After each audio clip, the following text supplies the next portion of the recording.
안녕하세요. 국가업무노동조합 정책연구소장 최영주입니다. 시대와 함께하는 인물과 현장을 만나는 시간, 소장과 함께 상 속으로 7번째 시간인데요. 오늘은 20대 국회 최연소 의원이시죠. 더불어민주당 정은혜 의원님을 모셨습니다. 의원님께서는 얼마 전 비례대표 의원직을 승계하셔서 국회에 아주 극적으로 입성하셨고요. 2011년 민주정책연구원을 시작으로 정치권과 인연을 맺으셨고 정당 활동을 하시다가 작년에 미국 하버드대학교 케네디 스쿨을 마치시고 한국에 오셨습니다. 의원님 영상 보시는 분께 인사 부탁드리겠습니다. 네. 반갑습니다. 네, 다시 한번 인사드립니다. 저는 지금 국회의원이 된 지 한 달 된 더불어민주당 129명 중에 막내 국회의원 정은혜입니다. 만나서 반갑습니다. 네. 의원님 너무 바쁘시죠? 네. 사실 이 인터뷰를 잡기도 죄송할 만큼 너무 바쁘셔가지고 또 아기도 있으시고 육아도 감당해야 되는데 어떻게 국회 생활 너무 힘들지 않으세요? 그러니까 원래 제가 많이 사실 하던 일들이에요. 그래서 그렇게 다르지 않아요. 왜냐면 과거에도 법안 발의하려고 막 의원님들 따라다니면서 법안을 제가 만들기도 했고 실제로 부대변인 하면서 방송이나 인터뷰도 많이 했었고 논평도 썼었고 그리고 제가 사실은 지금 36살이지만 정당 활동을 한 건 16년입니다. 2004년에 20살의 나이로 당에서 시작을 했었고요. 그리고 나서 강금실 서울시장 선거에도 나갔었고 그때 제가 대학생으로 율동도 하고 이런 것들도 했었는데 그러면서 이제 문재인 캠프에도 있고 그런 식으로 정당 활동을 좀 오랜 시간 했어서 그렇게 다르지 않다. 근데 다른 거는 많이 바쁘다. 그렇게 힘들게 이제 생활하기 시작에 이제 미국에 계셨는데 제가 이제 행정학을 전공을 해서 드리고 싶은 질문이 있었습니다. 그래서 행정학을 공부하고 또 유학을 꿈꾼 사람들한테 하버드 케네디 스쿨은 정말 꿈의 학교.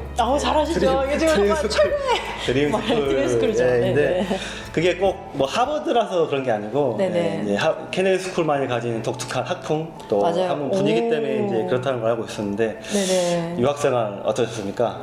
근데 굉장히 잘 알고 계시네요. 저도 꿈꿨습니다 한때. 그러시구나. 그래서 아시는데 특히 그 케네디 대통령이 얘기한 그 Ask what you can do for your country. 그러니까 너가 국가를 위해 무엇을 할 것인가 생각해봐라. 이런 거랑 저희가 세상을 조금 더 낫게 만드는 거 이런 걸 거의 막 세뇌를 시켜요. 너희가 이렇게 배웠으면 사회에 나가서 써먹어야지, 베풀어야지 이런 식으로 하는데 굉장히 공익을 생각하는 학교이고 특히 다양성을 굉장히 강조해요. 다이버시티. 그래서 제가 거기서 남편도 만나서 결혼을 해서 왔는데 우리 과가 92명이에요. 근데 한국 남자 1명, 한국 여자 1명. 운명이다. 다 자연스럽게 연결이 되셨네요. 그래서 남편을 또 만나게 되고. 근데 가장 힘들었던 건 사실 유학을 준비하는 많은 분들도 계시겠지만 실제로 대한민국의 영어 교육이라는 게 좀 실전 생활에서 필요하지 않은 부분이 많아요. 저도 중고등학교 때 영어를 했지만 영어학원을 저는 다녀본 적이 없었고 28에 처음 영어학원을 다녔어요. 근데 이제 미국은 그 GRE라고 해서 대학원 수능 시험 같은 게 있거든요. 잘 아시겠죠? 유학할 때 필수적으로 준비해요. 근데 그거는 이제 우리로 치면은 언어 영역, 수학 능력 이렇게 수리 영역 이렇게 보는 건데 거기선 제가 상위 8%가 나왔어요. 굉장히 잘 봤죠. 거의 미국에 있는 상위권 대학을 다. 그래서 아이비리그는 다 지원할 수 있는 점수였고 토플 같은 경우도 120점 만점에 아이비리그는 100점이 넘어야 되는데 100점이 넘었고 근데 실제로 그렇게 공부를 하면서 제가 느낀 게 이게 머리로 하는 공부가 있고 몸으로 하는 공부가 있는 거예요. 그래서 저는 어쨌든 머리로 하는 건 그전까지 안 했지만 시험 공부를 해서 봤고 근데 몸으로 하는 거 특히 듣기 말하기 이런 거는 굉장히 어렵더라고요. 이런 거는 어릴 때부터 했어야 됐던 건데 그런 좀 아쉬움이 있었습니다. 그렇게 어렵게 공부하시고 또 유학 가셨는데 그렇게 케네디 스쿨에서 습득한 어떤 이론들, 관점들 또 거기서 맺은 네트워크들이 정당 또 정치 활동하시는데 많이 도움이 되겠죠? 그래서 지금도 보면은 제가 수업을 굉장히 다양하게 들었어요. 행정학이라고 하지만 케네디 스쿨 같은 경우는 보통 한 학기에 아니요, 1년에 한 번씩 뽑죠. 미국은 1년에 한 번에 1년에 500명씩 정도 뽑아요. 근데 그 500명이 막 전 세계에서 다양하게 오는 사람들이고 특히 과목이 네. 한 학기에 200개 이상이 열립니다. 네. 그리고 MBA나 로스쿨 수업을 교차 수강을 할 수가 있어요. 저 같은 경우는 뭐 첫 학기 때는 원래 정치에 관심이 있으니까 뭐 선거 제도라든지 선거법이라든지 뭐 캠페인, 뭐 협상 이런 수업을 듣기도 했고 실제로 다음 학기에는 제가 MBA 수업도 많이 들었어요. 네. 그래서 MBA 말씀하신 뭐 협상 수업은 정말 MBA 수업이었고 네. 마지막 학기는 제가 로스쿨 수업을 들었어요. 네. 그래서 뭐 장애인법이라든지 아니면 뭐 법의 불복종, 뭐 시민사회 뭐 이런 거 관련해서 좀 법적인 것들을 많이 들었는데 그런 수업들을 들으면서 제가 좀 우리나라를 외부에서 보는 관점이 생긴 것 같아요. 네. 한국에서만 계속 교육을 받아서 저도 네. 어쨌든 내부의 상황을 보는데 특히 하버드가 굉장히 유명한 게 리더십 수업이 있어요. 네. 리더십 수업이 있는데 여기서 개념이 뭐냐면 우리는 모두가 그 무대 위에 있다는 거죠. 각각의 무대 위에 있고 그렇기 때문에 관중이 보이지 않아요. 새까맣게 관중이 안 보이는데 약간 스텝 온투 더 발코니라고 하는 게 너가 발코니로 한번 나가볼래? 그래서 발코니에서 너가 무대를 한번 봐봐. 아, 예. 너 자신을 봐봐. 이런 훈련을 계속해요. 네. 근데 저도 저의 그 행동이나 뭐 생각들을 약간 외부에서 보고 특히 대한민국의 뭐 통일이라든지 네. 여성 문제들을 좀 외부에서 객관적으로 바라보는 시각이 키워진 게 아닌가 네. 그런 생각합니다. 네. 그래서 그런 습득한 관점들이 이렇게 정치 활동하시는데 꼭 큰 이점으로 작용되길 바라겠고요. 그렇게 이제 하시기 전에 이제 2011년에 민주정책 연구원 인턴을 하셨지만 그 전에 네. 또 아까 말씀하신 것처럼 2004년에 네, 맞아요. 정당 활동 하셨는데 그러면 학부 때 네, 네. 같은데 그 시절에 이미 그러면 정치에 대한 관심, 어떤 네. 꿈, 지금의 어떤 생활하시는 모습들을 꿈꿨던 건가요? 네, 그러니까 저희 아버지가 이제 작은 개척교회를 하시는데 이제 미혼모들을 도우셨어요. 근데 저희 아버지가 특이하시죠. 집에 가운도 돈 벌어서 남 주고 배워서 남 줘라. 이게 가운이기도 하고 막 이렇게 주시는 걸 너무 좋아하세요. 그래서 목사님이시네요. 네, 그래서 딱 정말 목사님이셔서 근데 저는 어릴 때 조금 싫긴 했어요. 왜냐면 그래서 친아빠 맞냐 뭐 이런 얘기도 사실 했는데 그 좀 정말 궁금하기도 했고 근데 저희 집이 이제 반지하에서 12평 반지하에서 할머니까지 6식구가 살았는데 아버지가 돈이 없으셨다기보다는 2층에는 집을 사셨어요. 네. 그래서 미혼모들이 지내라고 특히 시설에도 못 가는 분들이 많아요. 왜냐면 시설은 기간도 한정돼 있고 이게 제약들이 많거든요. 그래서 그분들이 자립할 수 있도록 도와주고 싶다 그런 말씀을 하셨는데 국가 관리를 하셨네요. 정말요. 근데 저는 그 모습을 보면서 그러니까 정부의 정책이 조금만 변해도 이분들은 특히 저는 아이의 관점에서 봤는데 아이는 자기를 낳아준 부모 밑에서 자라야 하고 그렇지 않으면 적어도 자기가 태어난 나라에서 자라야 된다고 생각해요. 근데 특히 우리나라에서 미혼모라는 거는 정말 아이가 입양을 가면 정말 해외로까지 입양을 갈 수 있는 정말 너무 안타까운 그런 일들이 많아요. 그래서 저는 국가에서 정말 적어도 아이를 키울 수 있도록 도와줘야 되는 게 아닌가 그런 생각이 들어서 감히 어린 나이에 고등학생 때부터 이제 정치를 해야겠다 이렇게 마음을 먹고 이제 부산으로 유학을 갔는데 평범치는 않으셨네요. 네, 그래서 저는 이제 고3 때도 막 뭐 옥중서신 읽고 막 신문 보고 이랬어요. 근데 사실 당시에 선생님들한테 많이 혼났어요. 야자 시간에 신문을 본다고. 입시 공부 안 하고. 네, 너 이러면 대학 못 가. 술 공부해야 되는데. 그런 얘기를 많이 들었는데 꿋꿋이 신문 보고 이제 하다가 대학 때 갔는데 당시에 이제 노무현 대통령님이 이제 뭐 탄핵 막 이런 게 있었는데 저는 부산에 있었고 지금 그 문재인 대통령님께서 국회의원으로 당선되신 부산 사상구에 대학이 있어요. 근데 그때 막 탄핵 당하시는데 막 나는 할 수 있는 게 아무것도 없잖아요. 그러니까 지금 돌아보니까 막 혼자 눈물로 쓴 일기도 있더라고요. 그래서 내가 할 수 있는 게 아무것도 없다. 그런 마음이 들다가 이제 2004년에 이제 열린우리당에서 당시에 이제 386 붐이 확 불던 때였어요. 그래서 젊은 후보들이 나간다. 나도 그런 젊은 후보들을 좀 돕고 싶다. 그래서 당시에 정윤재 후보가 사상구에 출마했었는데 그때 제가 그냥 사무실로 찾아갔죠. 뚜벅뚜벅. 당시에는 그 지구당이라고 해가지고 그래서 특히 가장 사람들이 잘 보이는 곳에 오피스가 있었어요. 특히 사상역이 굉장히 이제 사상 터미널 있는 쪽이 번화한데 그 옆에 딱 사무실이 있는 거예요. 그래서 여기다 가서 제가 할 게 없나요? 이랬더니 그럼 율동을 해라. 그래서 이제 노란 모자를 쓰고 하고 뭐 저희 같은 경우는 이제 특별히 봉사활동도 많이 다녔어요. 뭐 노인정 가서 김치도 담궈드리고 뭐 그런 식으로 많이 하면서 이제 정치 활동을 하게 됐죠. 정말 어린 지금 저 네, 어린 네. 시절에 하셨는데 사실 우리나라 정치 환경이 청년 또 여성에게 그렇게 허락하지 않은 정말 척박한 환경인 게 맞아요. 사실입니다. 그래서 중간에 힘든 여정이 많았을 텐데 지금까지 꿋꿋하게 잘 견디셔가지고 네. 국회까지 입성한 것 정말 큰 박수를 보내고 싶습니다. 사실은 예. 예, 감사합니다. 그래서 지금까지 어떤 각오 또 어떤 보람으로 이렇게 지금까지 올 수 있었을까요? 제 남편이 그런 얘기 하더라고요. 저는 맷집이 강한 것 같대요.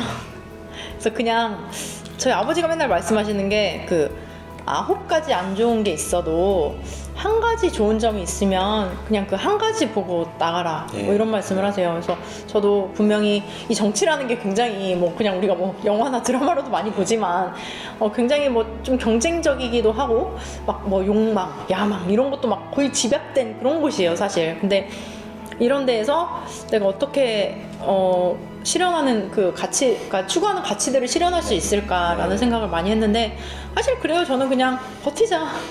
들어와서 일단 버티자. 진짜 버티면 나에게도 기회가 오겠지. 그래서 지금도 사실 임기가 굉장히 짧아요. 네. 7개월이지만 국회의원은 막 운칠복삼이란 말이 있어요. 네. 다운이란 얘기죠. 네. 저는 굉장히 감사한 기회고 네. 일단 제가 다음 선거에서 뭐 당선이 될지 안 될지 네. 모르겠지만 네. 이 주어진 시간 동안에는 최대한 네. 뭐 저는 국민 여러분들께도 말하는데 저를 좀 이용하시라. 네. 이용해서 뭐라도 정말 국회의원들한테 전달하는 역할을 좀 하고 싶다. 네. 그런 생각입니다. 예. 정말 대단하시고요. 네네. 그렇게 의원 생활을 시작하신 때가 국정감사 기간이었어요. 네. 그 제가 이제 화면을 이제 보면서 이제 국감장에서 그렇게 막 당선증을 받았다고는 좀 믿기 어려울 만큼 너무나 열심히 준비한 질의를 이어가시는 모습을 봤을 때 제가 어떻게 가능하지? 정말 대단하다. 어떻게 그런 용기 있는 당찬 모습이 가능했는지 좀 궁금해요. 노무현 대통령님께서 하셨던 게 농부는 밭을 탓하지 않는다. 저는 항상 그건 있어요. 그러니까 내가 컨트롤할 수 있는 게 있고 컨트롤할 수 없는 게 있어요. 제가 출근 날짜는 정할 수 없었던 거죠. 네. 실제 8월 8일에 제가 승계 전화를 받고 2달 정도의 시간이 걸렸고 네. 상임위가 정해진 것도 이미 9월 말이어서 제가 좀 어려움이 있었습니다. 아마 헌정사상 출근 첫날 국감을 한 의원을 저밖에 없을 것 같고 그리고 그 전에 제가 좀 준비를 할 수 없었던 것도 의원이어야지 그 관계 부처에 그 자료를 요청할 수 있어요. 제가 의원이 아닌 상태에서 아무리 내정자라고 해도 네. 요청하는 건 불법입니다. 그래서 기존에 저는 이제 산자 중기부에 나와 있는 자료들을 기존 공개된 자료들 특히 오히려 저는 잘 된 게 신문을 많이 봤어요. 네. 그래서 좀 국민의 관점에서 바라볼 수 있지 않을까? 그런 식으로 질의를 했고 제가 실제로 뭐 자료를 받은 게 없기 때문에 뭐 예산이나 이런 걸 지적하기보다는 뭔가 인사이트를 주자. 그러니까 청년의 관점에서 좀 한번 얘기를 해보자. 네. 그런 식으로 좀 네. 준비를 했습니다. 참 그 국감 첫날의 영상은 아마 정말 큰 네. 감동. 너무 감사합니다. 네. 그렇습니다.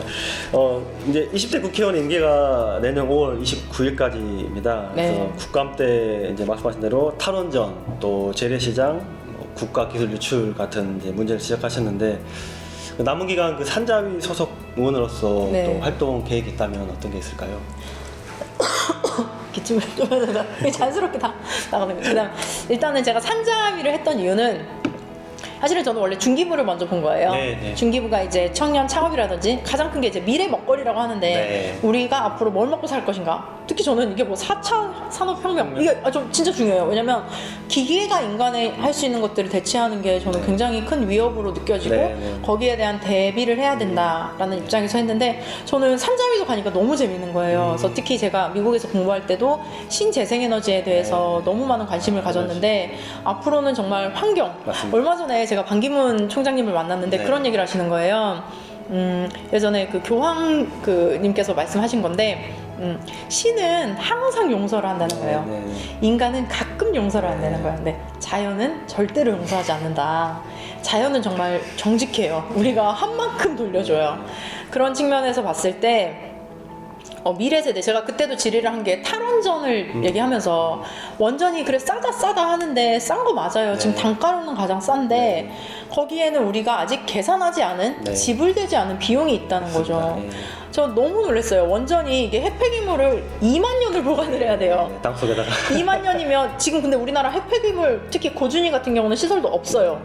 어디에 갖다 버릴 생각인지 전 그 대책도 없이 그래서 제가 뭐 화장실 없는 아파트다 이런 얘기도 한 게 있는데 아니 2만 년 하면 전 그 생각도 해봤어요. 2만 년이면 내가 보관을 했어. 아니 어찌됐지 했어. 근데 만약에 언어가 달라질 수도 있거든요. 그때는 뭐 X로 했는데 그 X를 O로 알고 사람들이 열 수도 있어요. 그래서 아 이거 너무 위험한 거 아닌가. 그래서 저는 중기적인 관점으로는 이제 LNG라든지 그런 친환경. 수소 연료라든지 그것도 사실 완전히 친환경은 아니에요. 맞습니다. 하지만 그 중기적인 관점에서 네. 또 장기적인 관점에서 정말로 자연에서 나온 사실 전 중력 발전 이런 것도 지금 뭐 연구가 있다 그래서 좀 봤는데 뭐 현실성이 있는지는 모르겠지만 그런 부분 그다음에 이제 중기부에서는 특히 청년 창업에 관련해서 지금 보면 창업 초기에는 투자를 많이 해줘요. 네. 지원을 많이 하는데 실제로 창업이라는 게 제가 실리콘밸리에서 공부한 친구들도 케네디 스쿨에서 많이 만났는데 사실은 여러 번 실패한 사람이 잘해요.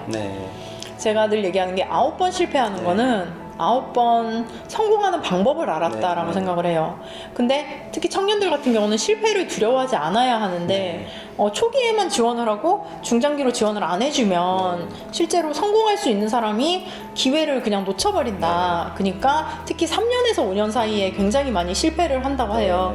그 시기에 지원을 좀 늘려야 하고 특히 앞으로는 이제 스마트 관련해서 스마트 오더라든지 이런 소상공인 분들이 따라갈 수 없는 경쟁력이거든요. 정보력이나 기술력에서 많이 뒤처져지는 분이 있는데 그 따라가지 못하는 그 부분을 이제 중기부에서 좀 지원을 해줘야 한다. 특히 요즘은 뭐 배달의 민족 같은 경우는 이제 뭐 유니콘 기업이라고도 하잖아요. 그런 식으로 만약에 주문을 이렇게 하면 이렇게 어른분들이 좀 오해를 하시는 거예요. 스마트 오더처럼 기계로 주문을 하면 일자리를 잃는다라고 말씀하시는데 분명히 그 캐셔 하시는 분은 일자리를 잃을 수 있지만 실제로 그 주방이라든지 아니면 배달이라든지 특히 테이블 회전율이 굉장히 높아지거든요. 그러면 거기 또 종업원 분들이 더 많이 늘어날 수 있고 전체 매출이 늘어날 수 있는 거거든요. 근데 이건 이미 대기업에선 다 하고 있는데 중소기업 분들이 그러니까 그 소상공인 분들이 하지 못하면 오히려 역차별. 그리고 뒤처지고 더 매출이 감소될 수 있기 때문에 그런 부분에 있어서 특히 미래에 변화된 그런 산업에 대해서 조금 더 공부하고 싶습니다. 그래서 기후변화, 또 에너지, 또 벤처, 또 4차 산업혁명 시대에 맞는 그런 산업 관련해서 활동들 기대하겠습니다. 또 청년 국회의원으로서 또 많은 기대를 받고 계신데요. 의원님께서 지금 현재 몸소 겪고 계신 또 청년, 여성, 워킹맘을 대변해서 또 준비하고 계신 법안이 많은 걸 알고 있습니다. 얼마 전 발의하신 일명 라떼 파파법, 또 조두순 접근 금지법이 주목을 받았는데 하나씩 좀 알아보고 싶습니다. 그 라떼 파파법 이 법은 어떤 건가요? 일단 라떼파파라는 건 이제 유럽에서 많이 쓰는 개념인데 아시죠? 이제 한 손에 라떼를 들고 한 손에 유모차를 들고 미국에서 놀란 게 등하원은 보통 아빠가 해요. 그러더라고요. 그리고 그게 가능할 수 있었던 건 아빠가 일찍 퇴근을 하기 때문이죠. 저도 너무 부럽더라고요. 막 4시, 5시면 퇴근을 하는 거예요. 그래서 일을 하는 게 맞나? 이런데 미국은 저는 가서 놀랬던 게 근무 시간에 업무를 다 끝내지 않으면 그 사람은 오히려 능력이 없다고 평가를 받아요. 제가 아는 언니가 이제 회사를 이제 처음 한국에서 있다 갔는데 언니는 이제 한국 문화니까 야근을 해야겠다. 열심히 하는 모습을 보여야겠다. 그래서 다 퇴근하고 나서 야근을 막 한 거예요. 그랬더니 청소하는 아저씨가 와서 막 화를 내는 거예요. 퇴근해야 되는데 본인도. 그러니까 너 아니 너 업무 시간 있지 않았냐? 그 시간에 안 끝내놓고 왜 이제 와서 일을 하냐는 거예요. 되게 능력 없는 사람처럼 보니까 언니도 놀란 거죠. 그런 측면에서 대한민국도 마찬가지로 저는 이제 주 52시간도 분명히 지켜줘야 되고 그 시간 안에 업무를 끝내면 돼요. 집중적으로 압축해서 하면 되고 그 나머지 시간에는 개인의 특히 저는 가족과 보내는 시간이 굉장히 중요하다고 생각합니다. 그래서 라떼파파는 아버지가 아이들과 시간을 보낼 수 있게 해달라.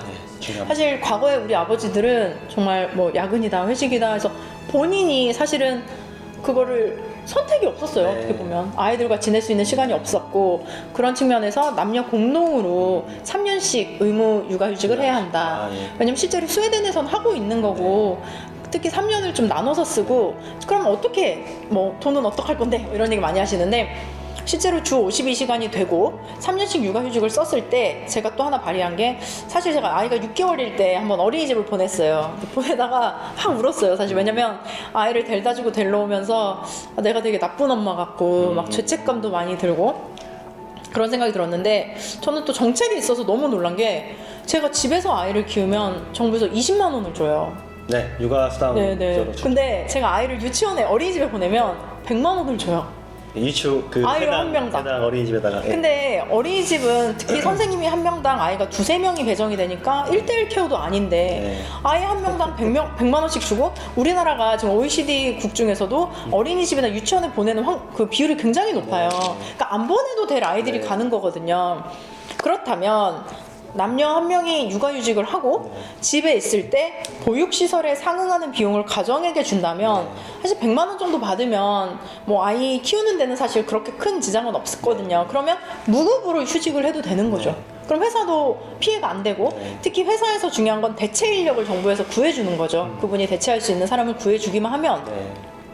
이미 100만 원씩 주는 거 그냥 가정에게 줘라. 네. 지금은 부부가 맞벌이를 하게 되면 사실 어린이집에 보내도 이게 안 돼요. 왜냐면 감기 걸리고 이러면 병원에 누가 데리고 갈 그렇죠. 건데 그러면 다 엄마 아빠든 막 휴직하고 네. 뭐 휴가를 내거나 해야 되는데 그러면 보통 시터를 쓰게 되면 한 사람 월급은 생활비로 쓰고 한 사람 월급은 전부 다 시터비로 사용하는 그런 현실이에요.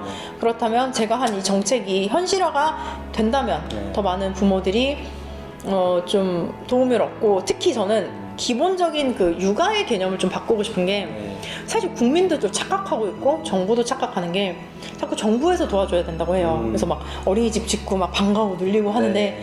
가장 건강한 아이는 부모 아래에서 자란 아이예요. 네. 그러면 정부가 할 일은 그런 시설 지어주는 게 아니라 가정에서 아이를 키울 수 있도록 도와줘야 된다는 네. 사실이에요. 특히 우리가 중고등학교 때는 친구들이랑 많이 놀아요. 그래서 사실 중고등학교가 되면 이미 친구와의 건강한 관계가 중요하지만 그 전에 저는 이제 12세 이전에는 부모와의 형성된 애착 관계가 이제 한 사람에게 자존감을 형성한다든지 굉장히 건강한 시민으로 성장할 수 있다고 생각을 합니다. 그런 측면에서 부모와 보낼 수 있는 시간을 좀 달라. 네. 가족이 행복해야 되는 거 아니에요? 저도 좀 이용하고 싶습니다. 이게 저는 사실 제 임기 안에 통과될 거라고는 생각하지는 않았어요. 하지만 제가 다음에 되더라도 제가 계속 연속성을 가지고 할 수 있고 혹시 제가 안 되더라도 누군가는 법안을 발의할 때 기존에 발의된 법안들을 검토하게 되거든요. 그럴 때 이런 좋은 법이 있네? 그래서 다른 의원님이 또 맞습니다. 그거를 사용하시지 않을까 생각해 봅니다. 네. 그럼 두 번째는 뭐 좀 무서운 네. 법 이름인데 조두순 접근 네네. 금지법이 있습니다. 예. 이거 어떤 법이 좀 소개 부탁드릴게요. 제가 너무 놀란 거죠. 저도 이제 한국에 와서 있으니까 여성가족부에서 자꾸 우편이 오더라고요. 주변에 누가 살고 있다, 성범죄자가 살고 있으니 조심하라라고 했는데 저는 두 가지를 지적하고 싶은 게 첫 번째로는 저에게 그 우편은 스팸입니다. 네. 제가 보고 싶지 않은 사람의 얼굴을 정기적으로 봐야 된다는 게 굉장히 괴롭고 두 번째는 저 아이가 어리지만 이제 아이가 한 5살, 3살, 5살만 돼도 아이가 우편을 뜯어보면 어떡해요? 저는 우리 딸 아이가 그 우편을 볼까봐 좀 걱정이 돼요. 제가 미국 사례를 좀 봤는데 미국은 제가 지금도 핸드폰으로 1분이면 보스턴에 살고 있는 성범죄자 얼굴을 다 볼 수 있어요. 어디 살고 있고 어떤 직업을 가지고 있고 얼굴이 어떻게 생겼는지 다 볼 수 있는데 한국은 뭐 알림이 서비스가 있긴 하지만 실제로 제 주변에 사는 사람을 봐야 되고 특히 더 저는 좀 이해가 안 됐던 법안이 제가 말을 하면 안 돼요. 예를 들면 만약에 저희 동네로 이사 오고 싶으세요. 그래서 혹시 그 동네에 성범죄자가 사나요? 근데 제가 말하면 그게 명예훼손이 됩니다. 얘기도 못해. 그다음에 제가 만약에 당장 뭐 다음 달에 부산으로 이사 가도 그 지역에 성범죄자가 사는지 알고 싶잖아요. 특히 아동 성범죄자 알 수가 없어요.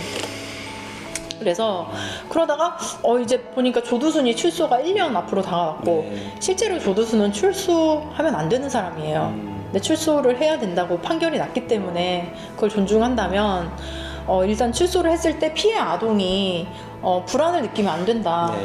법을 보고 너무 어이가 없었던 게 지금 접근 100m까지 가능합니다. 그 100m. 100m면 정말 그냥 금방 뛰면 한 10초, 20초면 잡을 거리인데 그리고 특히 100m라고 하는 거는 사람의 얼굴이 식별이 가능하거든요. 근데 피해 아동에게 100m까지 접근한다는 게 말이 됩니까? 그래서 저는 500m로 일단은 500m. 늘렸는데 제 마음 같아서는 10km로 늘리고 싶었지만 근데 그러니까 우리나라 헌법이 약간 이동의 자유라는 측면에서 제가 10km, 50km, 10km로 늘면 위헌의 소지가 있다고 해요. 하고 특히 조두순 같은 경우는 지금 주치의 감형을 받은 거예요. 이해가 안 되는 게 왜 술을 마시면 더 세게 처벌해야 되는 거 아닌가요?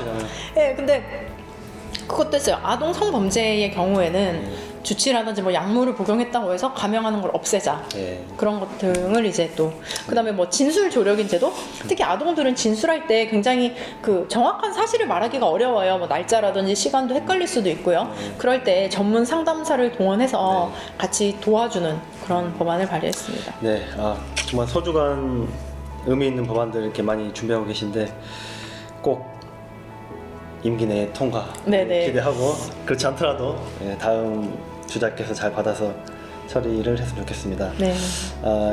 이렇게 마지막 질문을 드려야겠는데요. 아쉽네요. 벌써 마지막. 시간이 금방 가네요. 네. 현재로서는 지역구를 갖고 계시지 않고 네네. 또 좀 갑작스럽게 국회에 들어오셔가지고 의원님 어떻게 보면 개인 진로와 관련해서도 조금 많이 고민이 있으실 것 같아요. 네, 그래서 맞아요. 이번 국회가 끝난 후에 어떤 계획, 어떤 생각하고 계신 게 있다면 좀 말씀해 주십시오. 제가 당 생활을 오래 하면서 자꾸 빠지기 쉬운 게 자리 욕심내면 안 된다 네. 생각을 해요. 네. 어떤 자리에 가야 사실은 어떤 일을 할 수 있긴 하거든요. 근데 그 자리를 욕심내다 보면 사람이 그 판단을 할 수가 없게 되더라고요. 그래서 특별히 어떤 자리라기보다는 일단 역할을 좀 보자라는 생각을 했는데 실제로 뭐 제가 지금 한 달밖에 안 됐지만 네. 일단 그래서 어떤 지역구를 선택해서 내가 출마하겠다 막 이럴 수가 없는 상황이에요. 사실 돈도 없고 뭐 어떤 조직이나 이런 것들도 사실 저는 없는 상황인데 만약에 당에서 제가 도움이 된다면 특히 이번에 청년이라는 게 굉장히 중요하게 관심 받고 있고 특히 제가 또 여성 청년이기 때문에 여성 청년으로서 필요한 자리가 있다면 그런 지역에는 얼마든지 출마할 의사가 있습니다. 그리고 제가 좀 정치권의 얘기를 하고 싶은 거는 이번에 굉장히 좋아요. 제가 총선기획단에도 들어갔고 실제로 총선기획단에 여성이 5명, 청년이 4명이에요. 그렇게 중요한 정책을 결정하는 과정에 있어서 의사결정 과정에 청년과 여성이 좀 많이 들어가야 된다고 생각합니다. 맞습니다. 단순히 뭐 자리를 주고 공천을 주고 이런 것보다도 중요한 결정을 할 때 청년이 있어야죠. 의사결정할 수 있는. 예, 그 결정을 하게 되면 그런 청년들이 또 많이 들어올 수 있게 되고 제가 계속 얘기를 하는 게 세대 교체가 아니라 세대 공존이다. 70대 의원도 있어야 되고 그럼 20대 의원도 있어야죠. 그래서 각 세대별로 바라보는 정책이나 시각이 너무 다르기 때문에 골고루 좀 다양한 어떻게 보면 국민 대비 의원 수가 있으면 돼요. 국민의 다양성만큼 국회의원의 다양성이 존재하면 어떻게 보면 정말로 민의를 대변할 수 있다고 생각합니다. 저도 그 길에서 같이 노력을 할 거고요. 네, 함께 해주셨으면 좋겠습니다. 네. 지금까지 너무 좋은 말씀 감사드리고요. 여러분 어떻게 보셨습니까? 지금까지 정은혜 의원님 모시고 청년 국회의원의 삶에 대해서 함께 이야기 나눠봤습니다. 의원님 마지막으로 마무리 인사 부탁드립니다. 네, 여기 지금 보시는 분들이 주로 어떤 분들이 많이 보실까요? 네, 공무원분들 많이 모시고 일반 시민들도 다 공개된 영상입니다. 네, 그래서 일단은 제가 좀 늦게 들어왔지만 처음에 하루를 1년같이 살겠다 뭐 이런 말씀을 드리기도 했는데 정말 너무 바쁘게 살고 있어요. 근데 그럼에도 불구하고 너무 감사합니다. 이 자리에 있는 게 너무 감사하고 그리고 더 많이 듣고 제가 그것을 정책으로 법안으로 만드는 일에 집중하겠습니다. 그러기 위해서는 사실 국민 여러분들의 관심이 너무 필요해요. 보면은 국회라는 곳이 어떻게 보면 리더들이 모인 곳이긴 한데 실제로 저는 팔로워가 아닌가라는 생각을 해봤어요. 국민들이 관심을 가지고 집중해서 보는 것에 사실 국회의원들은 더 관심을 갖게 되더라고요. 그래서 저 같은 경우는 사실 뭐 조두순 접근금지법이라든지 요즘 이제 민식이법이 정말 저는 통과되기 위해서 또 노력을 하는데 사실 국회의원분들의 관심이 그렇게 크지 않습니다. 근데 그것은 국민들의 관심이 더 커져야 된다고 생각해요. 너무 아쉽지만 그래서 같이 저와 함께 나가주셨으면 좋겠습니다. 열심히 하겠습니다. 네. 지켜주세요.